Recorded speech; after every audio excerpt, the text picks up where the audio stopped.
Well, as conversations continue about whether the Bears are going to move to Indiana or stay in the great state of Illinois or the great state of Indiana, we'll talk about good buddy Patrick Fingston, afternoon host at WMAY Radio. We used to work many, many moons ago, and we knew each other. We both had more hair and less stomach. So, Patrick, my friend, how's it going back in the Empire? I got plenty of hair. It's just white, thanks to all these politicians over here. Hey, my friends, no worries. So obviously, the Bears are in discussions with the city of Chicago, Arlington Heights, Hammond, Indiana. What's the latest from your perspective? Well, so there's obviously the bill that you all passed over in Indiana in February that basically gives the Bears everything they want in a pony. That gives them an extra $1 billion in taxpayer money, which I'm sure I remember Eric Holcomb getting skewered for raising the gas tax to, oh my God, build roads, that I'm sure taxpayers and Mike Braun's party are going to love giving $1 billion to the Bears for a stadium in Northwest Indiana. And of course, the Bears would eventually basically get given that stadium under the Indiana plan. In Illinois, it's a little more complicated, right? The Bears currently play at Soldier Field in downtown Chicago, as you know, that is owned by the Park District.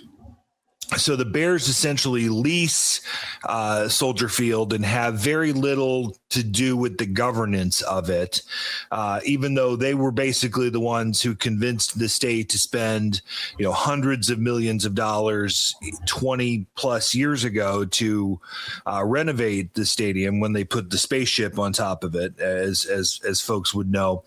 And there's still, by the way, $500 million in existing debt on that project.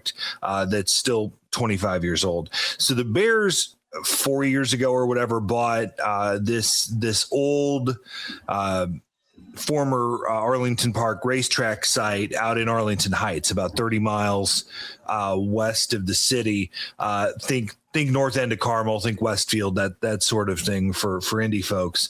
And they've been trying to figure out the economics of building a stadium and sort of like ballpark village for I think that's what they call it in St. Louis around around Busch Stadium, that would have mixed use, commercial, residential, bars, restaurants, that sort of thing all around this $2 billion stadium. The problem for the Bears with that Arlington Park site is if they just built it as it exists, their property tax bill would be something to the tune of $180 million a year. And that's just bonkers, right? In any situation. So you have this sort of really interesting grinder of politics where you have some leaders trying to figure out how to get the Bears and other quote unquote mega projects the tax certainty that they need to develop, while also not trying to alienate a bunch of Chicago Democrat legislators who are very angry about the Bears potentially leaving the state or leaving the city. So it's a real high wire act here right now. In other words, we call it cluster truck back in the old neighborhood, old friend. That's a good way to put it. Except we use the word other than truck. Our guest in the program today is Patrick Fingston. Patrick, longtime friend. We've known each other forever. He hosts an afternoon show at WMAY Radio back home in Springfield, where I was before I came here to Indianapolis 20-something odd years ago on some change. Patrick, what are the status of the conversations right now between the Bears and the city of Chicago and Arlington Heights, for that matter? Because Arlington Heights is a Chicago suburb, but is not in the city proper. Yeah, so this bill is called Pilot Payment in Lieu of Taxes, which would essentially allow the Bears to negotiate a yearly payment for property taxes in lieu of their regular tax bill. So it would provide them a significant property tax break. It sounds as if the pilot issue itself is in pretty good shape between the state and the Bears, the actual language of the bill. In this case, it's finding the votes, right? You know, having been in Illinois, right, that and I've written this in my newsletter before, that it's 60-31, right? You've got to get 60 votes in the House, 30 votes in the Senate, and you got to get the governor's signature. Right now, they are nowhere near the 60 votes they need in the House because you have essentially 30 or 35 House Democrats who are from the city of Chicago. And there is huge pressure on them to not just allow the Bears to leave the city for funsies, right? And so that's a huge issue that they're running into politically, to go along with the fact that they still have that $500 million in existing debt from the Soldier Field renovation 24 years ago. So one of the wrinkles of this is the speaker, Chris Welch, who's not a city guy. He's actually from, one of the western suburbs. He has an internal rule that he doesn't move anything to the bill unless it has 60 Democrats. So there are no structured roll calls in the House anymore. They don't put Republican and Democrat votes on things at all. So they don't need Republicans. They don't want Republicans. They're only doing things with Democrats now. And they have no interest right now in trying to structure a roll call, build a roll call, get Republican votes to get this over the finish line. So Democrats are trying to go it alone. And so far, they're having a really hard time doing so. I call it the flip side of having a supermajority. But you don't need to have the party, that's fine. But be careful what you wish for because you just might get it. That's absolutely the issue. I mean, right there. I remember when I worked at congressional campaign many years ago, John Boehner came and spoke and talked about having to keep 218 frogs in a wheelbarrow, and for the speaker here, he's got 78 feral cats in the house that he's got to try and keep in a wheelbarrow, and it's a real challenge. Now let me ask you this. Obviously, you've got the city faction, you've got the suburban faction, but also I want to say there's a downstate faction as well. Yeah, and for the most part, the downstate Democrats, and again, remember the Republicans don't matter here in terms of the conversation, in terms of the vote. The downstate Democrats are generally they're sort of taking a back seat on this issue, mostly because one, the Bears issue is such a city and suburban fight, and two, they don't hate the idea of this mega project bill anyway, because it could help them in the long run lure potential large developments, whether it's economic development through construction plants, whatever it might be. So the old pilot idea came from the Illinois Manufacturers Association back in the day. So it's not a Bears specific idea. That's just how they're trying to achieve this goal. Our guest on the program today is my good friend Patrick Fingston. Patrick, longtime Politico in the great state of Illinois, where I'm from. Actually, hosts a show on the radio station I used to work for before I came here to Indianapolis. How about the Bears and the football stadium and moving to Hammond and all that sort of back and forth. And so we're just getting sort of an update on everything. Patrick, I want to say that the Bears are basically saying no deal just yet, even though negotiations are continuing. Is that still true? Well, so the mayor of Arlington Heights, which is where that Arlington Park site is, went and did some media a few weeks ago where he raised some alarm bells and said the Bears have given the state of Illinois until March 31st to pass to pass this bill to get a deal done, or the Bears are going to go to Indiana.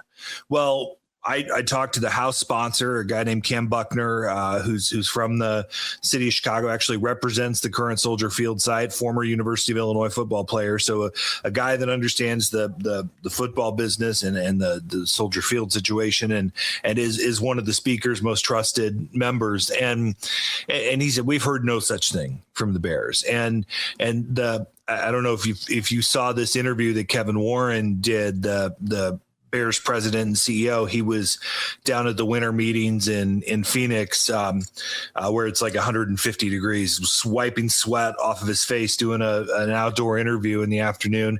And he's like, no, there was no deadline. We want to do something by the summer, but we didn't put a specific deadline while Illinois tries to work out their legislative issue.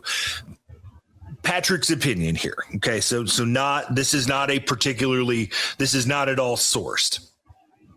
I think Bears ownership, George McCaskey specifically, who's running the show now, I don't think they want to go to Indiana. I think they want to do Arlington Heights, and I think they will give Illinois every opportunity to stumble and trip and fall on their faces and get this done in the end, so that they don't have a huge pushback among their fan base to abandon the state, the pride and joy of Illinois, right, and go to Indiana. My guess is they're going to do every single thing they can to stall this out and give Illinois a chance to get it done. And I don't want to say Indiana's being dragged along here, but it's certainly my friend. We say on the south side of town that Indiana's getting played. It feels like they're the backup prom date right now. Yeah, you can either go with your wife or your girlfriend or your backup girlfriend. Which one do you want to do? So, but in this case, the backup girlfriend's giving you $1 billion. So I don't know if that's such a bad plan. Which is true. Patrick, let me answer this. Obviously, I remember reading in the Northwest Herald, the Times of Northwest Indiana, the newspaper record for the region, basically saying that it's actually an easier drive from downtown Chicago to the site in Hammond than it is from the downtown Chicago to Arlington Heights. It's 19 miles from Soldier Field to that Wolf Lake area in Hammond, and 33 miles from Soldier Field to Arlington Park. So it's a shorter drive. Yes. But you also have to remember that a majority of your fans for the Bears are going to be to the city and west and not to the city and east. There are plenty of Bears fans in Northwest Indiana. Don't get me wrong. I mean, it's in the media market, right? So the region is more Bears fans than it is Colts fans. But I mean, if you add up suburban Cook, if you add up DuPage, Lake, Kane counties, your population is significantly larger than it is in Northwest Indiana. So I think they understand the logistics of the majority of their fans are going to have an easier time getting to Arlington Heights than they are to Hammond. And it's a pain in the butt. So I went to the Bears-Packers game in the playoffs in was that January, February, whenever it was.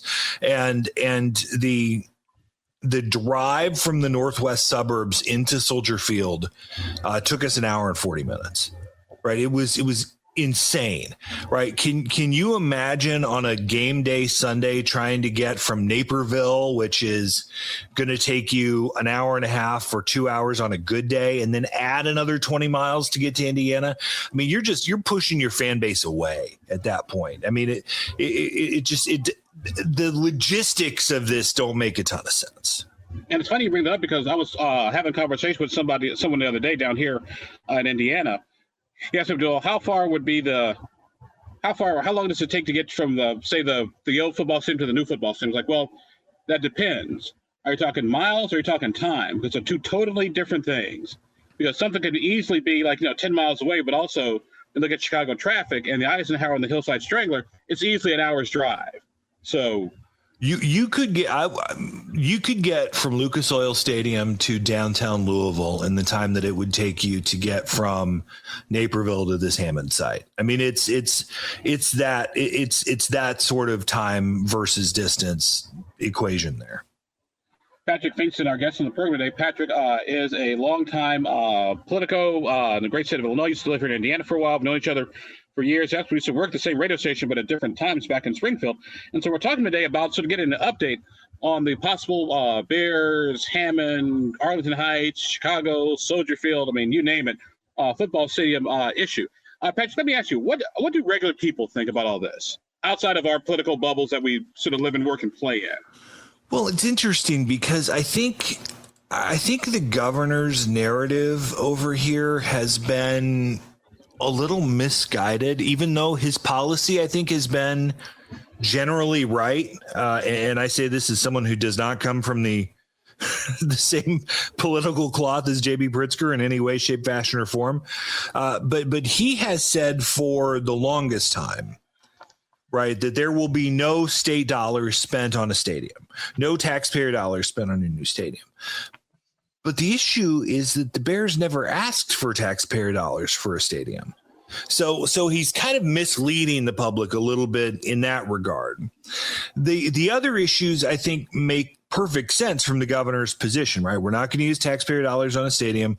We understand and believe it's our job to do transportation and infrastructure help around this facility and especially because in this Arlington Park facility or lot that it's a lot of it's in the 2019 capital bill anyway, so it would just move up the time frame for bonding some of those things.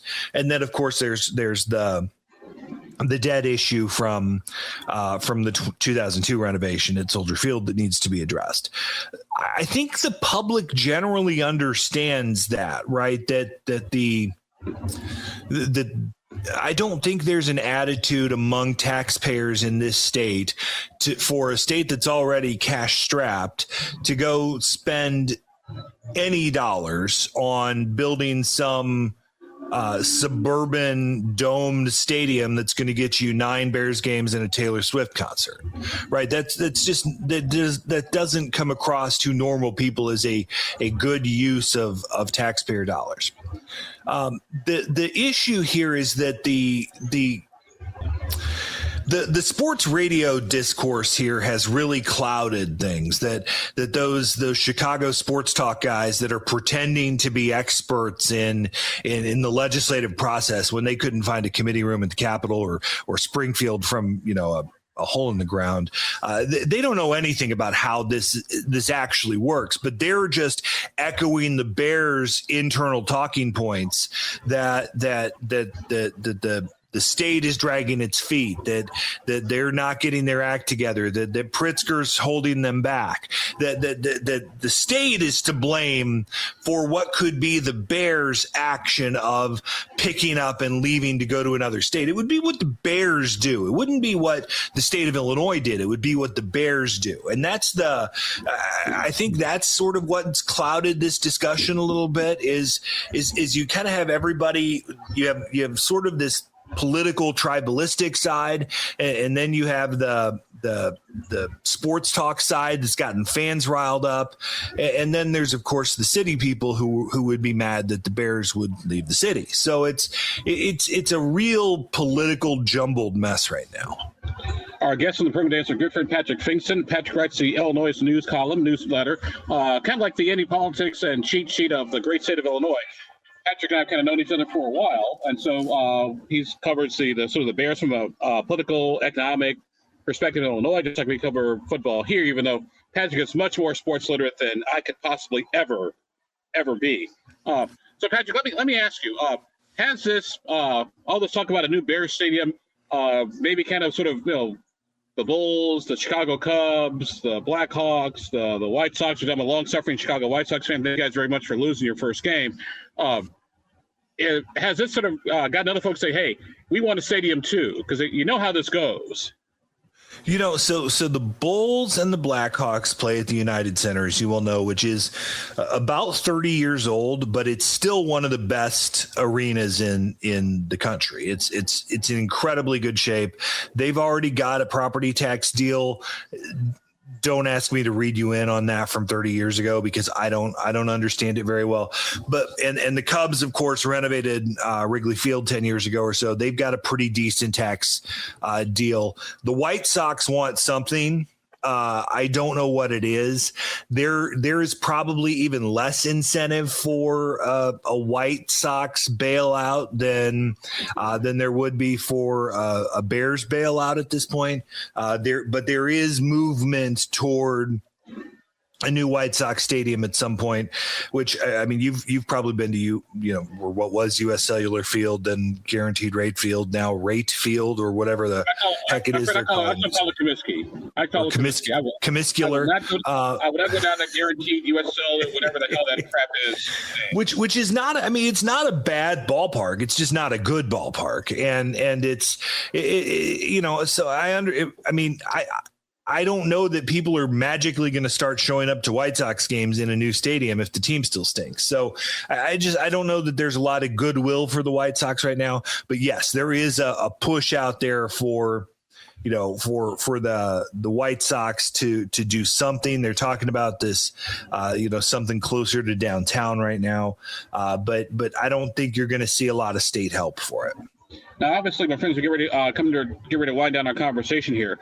Obviously, there's always things going on in any state capital, whether it's Indiana, Illinois, Iowa. People have lots of issues to deal with. They got Medicaid, infrastructure, the whole Trump back and forth, no kings protests. I mean, you name it. Do people think that the lawmakers are focusing exclusively on the Bears to the exclusion of everything else, or have lawmakers demonstrate, at least to the public, they can walk and chew gum at the same time? The Bears stadium situation is absolutely combined with the primary a couple of weeks ago, where we had a Republican gubernatorial primary, huge Democratic U.S. Senate primary, all the state constitutionals on the ballot, and a bunch of open congressional seats that were up in the primary a couple of weeks ago. So between the election and the Bears, that's kind of sucked all the energy out of Illinois politics this year so far. I would assume that. I'm interested to see if they can get enough votes on the bill in the House when they come back second week of April to get that out of the House. My guess is the Senate moves it pretty quickly in that case. But as you know, Abdul, there's a history in Illinois that nothing gets done until May. That's when the legislature's final month is. They're mandated to have the budget passed by May 31st, and they don't always meet that deadline.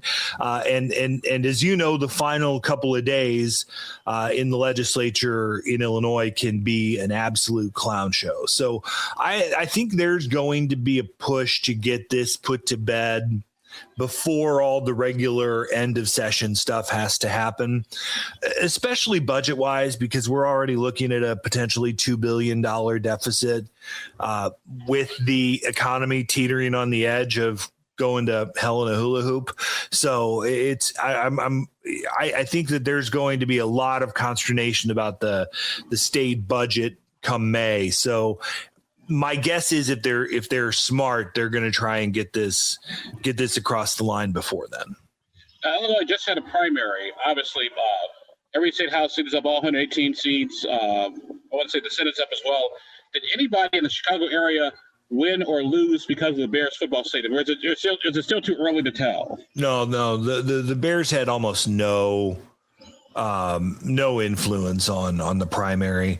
My guess is that money would flow in generals if need be for some of these, and really the real primary for House members on this would probably be 2028, because as you know, Illinois is so dramatically gerrymandered that it's not like, if a Republican candidate in some Chicago House district started to, like a Republican running against Greg Taylor or something like that, in the city, that's not a winnable district. So it's not something that would cost a Democrat in November. It would be something that would be a primary.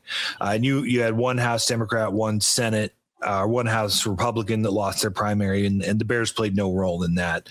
The more interesting thing was sports betting played a bigger role in the primary than almost any outside group outside of outside of the money Pritzker spent on the Senate race. So that's the tangential sports thing was how much money the sports betting industry spent. But no, the Bears weren't a part of the primary discussion. And I'm assuming it had no impact on the governor's primaries as well. Pritzker ran unopposed. Let's say Richard Boykin ran or won, who's going to get his clock clean come November. Did I miss anything there? Yeah, so it's a rematch for the governor's race in 2026 from 2022. Darren Bailey, who's a downstate, Darren Bailey. Yeah, downstate former state senator who has literally been on the ballot every 2 years since 2018. He ran for the House in 2018 and won, ran for the Senate in 2020 and won, ran for governor in 2022 and lost, ran for Congress in 2024 and lost, and is now running for governor again. He does not relate to suburban and city voters at all. This isn't seen as a real race. Most assumptions, most projections show Pritzker winning handily. So I don't know that. I don't know that the politics of the governor's race really get impacted here unless, if the Bears do just pick up and move to Indiana, that's clearly a ding on Pritzker and something if Republicans were able to tie their shoes in this state, they'd be able to use against them. Don't know that they're able to tie their shoes enough to be able to use it against him, but we'll see. A lot of the real discussion has to do with Pritzker's presidential ambitions, right? He's running. And I was going to close out with that. I'll ask Please. you, can we expect to see J.B. Pritzker on the Indiana ballot in May? Yeah, we'll see if he makes it that far. I don't know I can't tell you that I'm an expert on Democratic presidential primary politics in 2 years, but this does not seem like the party that's going to get itself lined up behind a billionaire right now. And even if he tries to do this progressive populism, I have a hard time seeing lasting power for him in the primary, but he has the money and he's willing to spend the money on it. And he could, he's got some really smart people around him. He's a talented politician. He's not as good on the stump as others. Certainly not like a Newsom or a Shapiro or something like that. But there's certainly a lane. A lot of what we saw in the Senate race here a couple of weeks ago was who's going to be the most effective fighter against Trump, and if he, if that's still the lane for Democrats of who's going to fight, there might be a place for him. All right. Well, our guest on the program today has been our good buddy Kevin Finkston. Kevin writes the Illinois, and it's sort of the you want to fix that because Patrick, not Kevin. I'm sorry, but my bad. Sorry about that, old friend. Our guest on the program today has been a good buddy, Patrick Finkston, writes the Illinois. It's the political newsletter, a great newsletter in the great state of Illinois. I recommend you check it out, particularly to keep track of all the Bears stuff. So, Patrick, my friend, sir, thank you very much for being with us. We'll probably talk again later this fall. I will see you at the Final Four. Go Illinois.